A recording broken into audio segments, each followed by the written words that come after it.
Europe 1. Mais d'abord le journal de 8h sur Europe 1, Fanny Marceau. Bonjour Fanny. Bonjour Dimitri, bonjour à tous. Comment mettre fin à la guerre à Gaza, bientôt 2 ans après les massacres du 7 octobre et alors que la France a reconnu lundi officiellement un État palestinien, la question est au cœur de l'Assemblée générale des Nations Unies.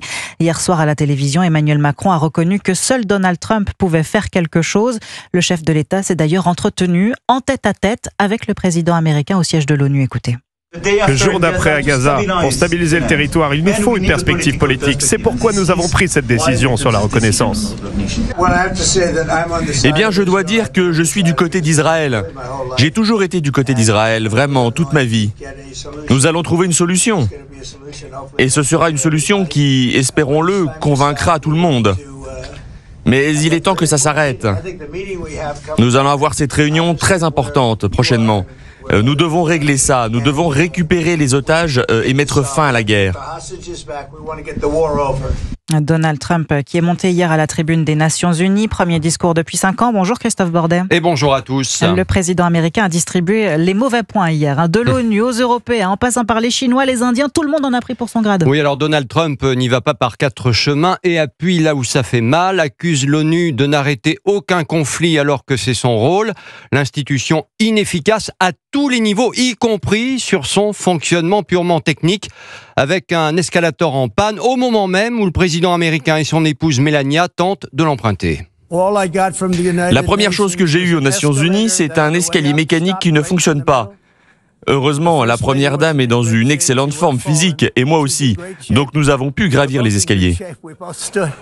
Alors Donald Trump règle ses comptes, mais pas seulement. De retour d'un voyage officiel en Grande-Bretagne au début de la semaine, il enfonce le clou sur un air de grand remplacement et d'islamisation rampante. Je regarde Londres, où vous avez un maire terrible. Et la vie a tellement changé, tellement changé. Maintenant, ils veulent instaurer la charia. Êtes-vous un autre pays? Vous ne pouvez pas faire ça. Des étrangers en situation irrégulière affluent en Europe. Personne ne fait jamais rien et personne ne fait quoi que ce soit pour y remédier, pour les faire partir. Il pointe ensuite du doigt l'arnaque climatique, puis apporte un soutien surprise à l'Ukraine capable, selon lui, de reconquérir ses territoires avec l'aide de l'Europe et de l'OTAN face à une Russie, je cite, affaiblie, qu'il qualifie d'ailleurs de tigre de papier. Merci Christophe Bordet. Le président ukrainien a salué le tournant opéré par son homologue américain Volodymyr Zelensky, qui a par ailleurs estimé que la Chine, alliée de Poutine, pourrait contraindre Moscou à arrêter la guerre. Vous écoutez Europe 1 matin, il est 8h04. La soupe à la grimace à France Télévisions, déjà percutée par l'affaire Le Grand Cohen il y a quelques jours. Le groupe audiovisuel public a été trié par un rapport de la Cour des comptes. Oui, 166 pages qui passent au crible les dépenses mirobolantes de France Télé. 3,8 millions pour des notes de taxi envoyées à leurs invités, voitures de fonction et cartes de carburant de 120 litres par jour, salaire brut annuel de près de 5 000 € au-dessus de la moyenne du secteur. Le groupe vit clairement au-dessus de ses moyens, 81 millions d'euros de déficit. Les sages de la rue Cambon réclament des réformes structurelles sans délai et les réactions de la classe politique ne se sont pas fait attendre, Maï-Hélène Trémollet.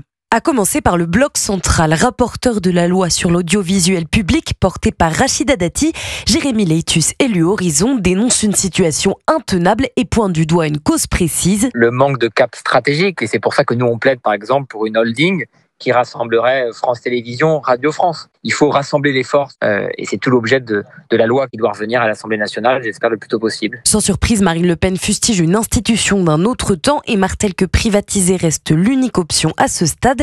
De son côté, Charles Aloncle se dit atterré. Le député UDR est responsable de la commission d'enquête sur la neutralité de l'audiovisuel public. En découvrant ce rapport, je me dis que on a visé juste. Il est temps désormais de trouver aussi des pistes d'économie et de savoir comment gérer l'argent public par les journalistes, par Madame Ernotte et par tout le système de l'audiovisuel public. Le député de l'Hérault qui annonce d'ores et déjà que la commission d'enquête se partagera en 2 volets, l'un sur la neutralité de l'audiovisuel public et l'autre sur la gestion de ses finances. Maï-Hélène Trémollet du service politique d'Europe 1. Toujours pas de gouvernement en vue, mais Sébastien Lecornu poursuit ses consultations. Le Premier ministre reçoit à 10h tout à l'heure 8 organisations syndicales. Objectif, nouer un dialogue de rupture pour désamorcer la colère sociale. Et ici, les syndicats mettent la pression sur le Premier ministre. Le patronat aussi veut être entendus. Et à l'occasion du salon Big, organisé par la Banque publique d'investissement BPI France en partenariat avec Europe 1, le président du MEDEF, Patrick Martin, a promis hier un grand meeting dans quelques jours, afin de permettre aux patrons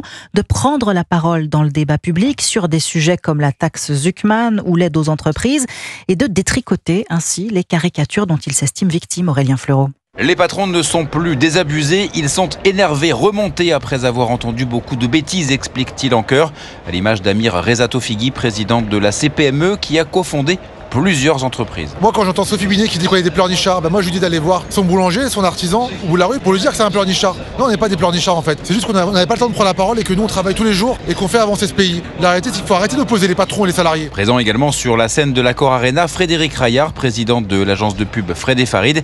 Il se désole de l'image des entrepreneurs en France alors qu'il voit tout l'inverse en Asie et aux États-Unis. Il y a quand même un ras-le-bol face à une partie de la classe politique qui est complètement déconnectée de la réalité du business. Et ça, c'est effrayant parce que c'est à terme condamner la France. Et donc, notre pays est en train de sombrer tranquillement. Il faut pratiquer un changement de culture en France. Prendre enfin la parole, c'est nécessaire selon Julien Noronha de BPI France. On n'est absolument pas d'accord que dans un débat économique, il n'y ait pas un entrepreneur autour de la table. Ils vivent le réel, les entrepreneurs. Ils doivent générer de la fierté auprès des Français et puis ils doivent redonner de l'énergie positive dans ce pays parce qu'ils en ont à revendre. Première démonstration attendue dans quelques jours.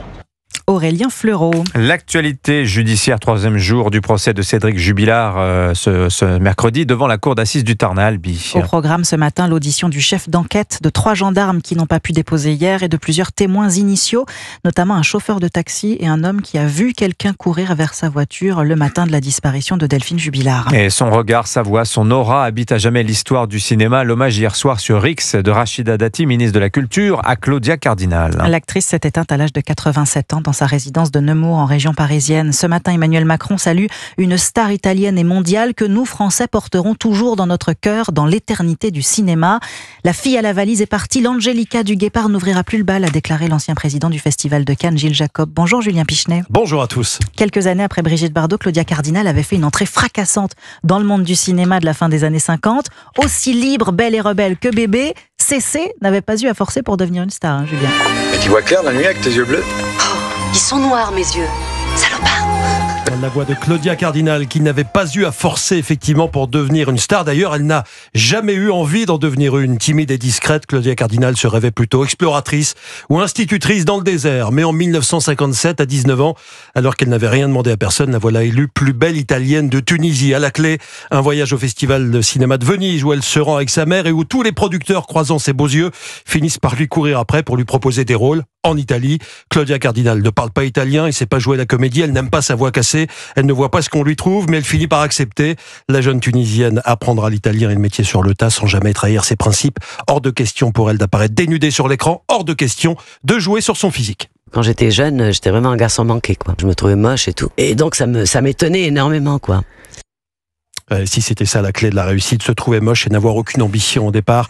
En quelques années seulement, Claudia Cardinal devient une figure majeure du cinéma mondial. On la considère comme la plus belle femme du monde. Ce n'est pas seulement l'Italie, mais le monde entier qui se l'arrache. Et le cinéma d'auteur comme le cinéma populaire, tout en portant les créations des plus grands couturiers. Elle joue sous la direction des plus grands réalisateurs, Fellini, Visconti, Leone, et a pour partenaires les plus belles gueules du cinéma mondial. Burt Lancaster, John Wayne, Charles Bronson, Henry Fonda, Marcello Mastroianni, Vittorio Gassman et bien sûr Alain Delon avec qui elle forme un couple mythique dans Rocco et dans Le Guépard, et Jean-Paul Belmondo qui ne paraît pas vraiment déstabilisé par sa déclaration qu'elle lui fait dans le virevoltant Cartouche. Je t'aime. Normal. Cartouche, gros succès populaire à sa sortie avec près de 4 millions de spectateurs. Claudia Cardinal, qui n'a jamais voulu se marier pour conserver son indépendance, disait-elle, a joué dans près de 150 films, dont plus d'une dizaine d'immenses chefs-d'œuvre, dont 8 et demi, où il était une fois dans l'Ouest. Personne n'a oublié cet air, ce fameux air à l'harmonica. Merci beaucoup Julien Pichenet. Vous pourrez réécouter ces interviews que Claudia Cardinal avait accordées à Nikos et Frédéric Tadei sur Europe 1 dans la journée sur europe1.fr et l'appli Europe 1. Merci beaucoup Julien Pichenet, merci Fanny Marceau.